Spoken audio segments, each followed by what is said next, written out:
Quick interruption, if you didn't hear already, I wrote a book and it is available for pre-order now. You can click the link in the top of the description and order it. And I know that it'll take you to a US site, but it is available worldwide. So just go to an Amazon or any book purveyor in your area and order it. Just search for Are You Okay? And Kati Morton, that's me. And I will be doing the audiobook in my voice, so you can order that as well. Check it out. Hey everybody, today I'm going to talk you through how to get the most out of therapy. But before we jump into this important topic, are you new to my channel? Welcome! I release videos on Mondays and on Thursdays, so make sure you're subscribed and also have those notifications turned on so you don't miss out. Now to get into the 8 ways you can get the most out of your time in therapy, because we all know it can not only be hard to reach out, but then also it can be really, really expensive. And we all get into therapy to improve things, so hopefully these tips will help guide you to make the most out of your time there. And my first tip is be picky. When deciding on who you want to work with, don't just settle for the first person that you see. And I have a whole video on how to know if you're seeing a good therapist or a bad therapist, and I'll link those videos in the description. But for the sake of this, just know that you should feel easily connected with your therapist. You know, in the same way you would like a new friend, and you should feel like they're on your team, working with you towards your goals. This means they should, remember your name, your goals, and check up on how well you're moving towards them. You shouldn't be in therapy just chatting like friends. They should challenge you and make your time in therapy all about you, not them. So don't be afraid of seeing a few before deciding who you want to work with. Because research about therapy, just so you know, all points to the fact that the relationship that we have with our therapist is key to making any progress. Without it, therapy can be a waste of your time and money. Number 2, have an idea of why you wanted to come or what you wanted to gain or get rid of by going to therapy. Now, obviously, we don't need to know exactly what we need to talk about or do in each session. The right therapist will work with you to figure that out, just so you know. But we do need to know what symptoms or issues we want to talk about. For example, when I got back in therapy, it was because I felt really stressed for what I essentially thought was like no real reason, and I was crying easily. I hated that. I wanted to work to fix it. I wasn't sure how to fix it, but I knew my therapist would help me with that. If we don't even know what's upsetting us now or why we even decided to seek out therapy in the first place, it's going to take some time for your therapist to figure that out with you. And I believe that that time can be better spent actually working on it. Don't you? Just to reiterate, you don't have to know how to fix it. And other issues may come up as you talk through things, but you do need to have an idea of what you want to change. That will help your therapist begin putting together a treatment plan with you so that you know that you're working towards your goals. Number 3, be honest. I know this one can be really, really hard, and we can struggle to talk about things that we may have never talked about with anyone in life before, but do your best. Even if your best is just telling them you have some things that you'd like to talk about, but you just don't feel ready, or you clam up and forget it. You can work through that together and figure out what's holding you back. Just be as open as you can about your process so they can help you when you need it. Therapists cannot read your mind, even though that'd be really awesome and helpful. So if you can figure that out, you let me know. But remember, we're people too. And if you're telling us you're doing better or worse than you are, that will only hurt you and your work. You could even share some things through art or writing, or maybe music, that may be hard for you to say out loud. Or possibly ask your therapist if you can email them some things that you'd like to work on, noting that they won't respond to the email, but they'll bring up the email in therapy. Do whatever you need to share how you're really feeling and what's going on with you now. That way your therapist can find workbooks, tools, and new techniques to try to help you. Without the information only you have, we can't fully do that. And number 4, set goals. Even if that goal is just to shower that week or to make it to therapy and to talk openly. Just make sure that you're working towards something and that you have check-ins with your therapist about your goals and how they're coming along. This usually starts with treatment plans, which are really just like overall goals, long-term, short-term, for your time in therapy. And I know not all therapists create formal treatment plans, but I believe, even though I'm going to get shit from other therapists in the comments about this, but I believe that all therapy should involve some sort of goal setting and follow-up. Otherwise, how do we know if we're even making progress or what we're even working on? You don't.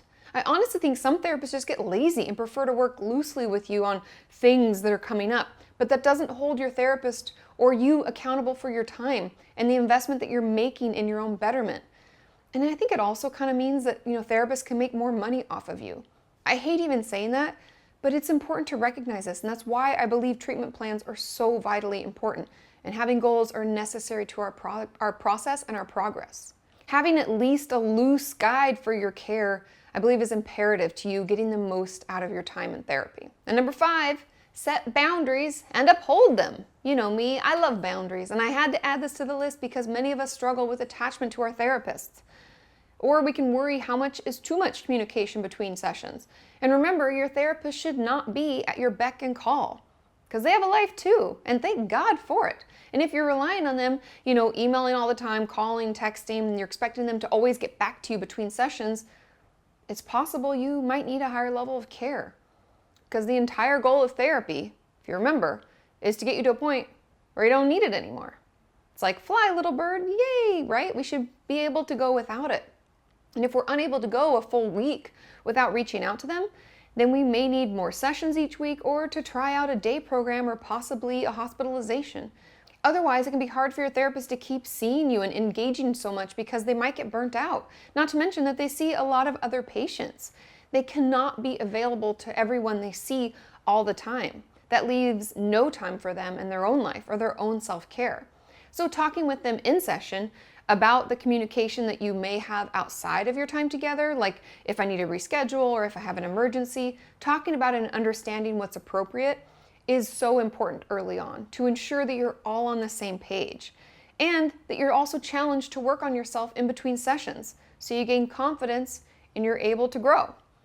And so right off of that tip rolls into number 6, do your homework. And I don't mean your school homework, although you should do that too. I'm talking about your therapy homework. If we aren't putting in the work outside of therapy, we're totally missing out on a lot of time. I mean, think about it. We're only in therapy for like 1 to 2 hours a week, and we're on our own for the rest. Make the most of that time. It could be spent tracking our symptoms, journaling, doing homework given to you by your therapist. It could be reading a helpful book or utilizing a workbook. Whatever it is, make sure you're making time for it in between your sessions. I know it's hard, and it's way easier just to go back into our old habits and not make it a priority. But I promise you, if you do the work in between your sessions, you will make progress much more quickly. And that can help us feel good about our time and our financial commitment, as well as keep us motivated to do more. Number 7, take responsibility for yourself.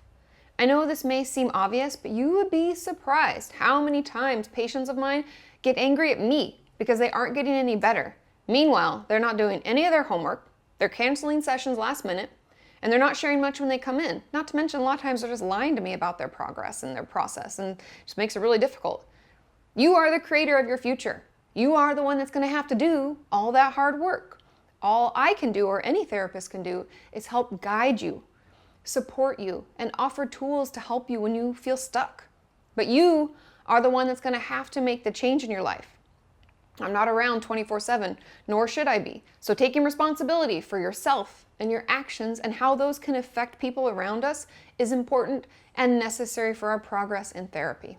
And number 8, and finally, no judgment. Therapy is hard work. Trust me, I know. Ignoring everything and just pushing through can feel a lot easier in some ways, but putting in the time and effort is the only way to start feeling better. So be patient, kind and gentle with yourself as you navigate your own path to recovery. You'll be trying new tools and techniques for communication and relationships, and it'll be hard at first, and you may fall back into those old habits, but just remember that you didn't form these habits overnight, so it's going to take a while for you to form new ones. You'll trip up, relapse, and you might feel like you're back at square one, but trust me, you are not. You have learned more about yourself and your experience, and that work that you've already done will never go away. So get back up, dust yourself off, and let's get back at it, because with the right therapist and a lot of effort, you will reach the goals you've set, and it can and will get better. This video has been brought to you by the Kenyans on Patreon. If you would like to support the creation of these mental health videos, click the link in the description and check it out. I hope you found that helpful. As always, leave any other tips you have for getting the most out of therapy in those comments down below, because with your experience and my expertise, we will keep working towards a healthy mind and healthy body. And I will see you next time. Bye.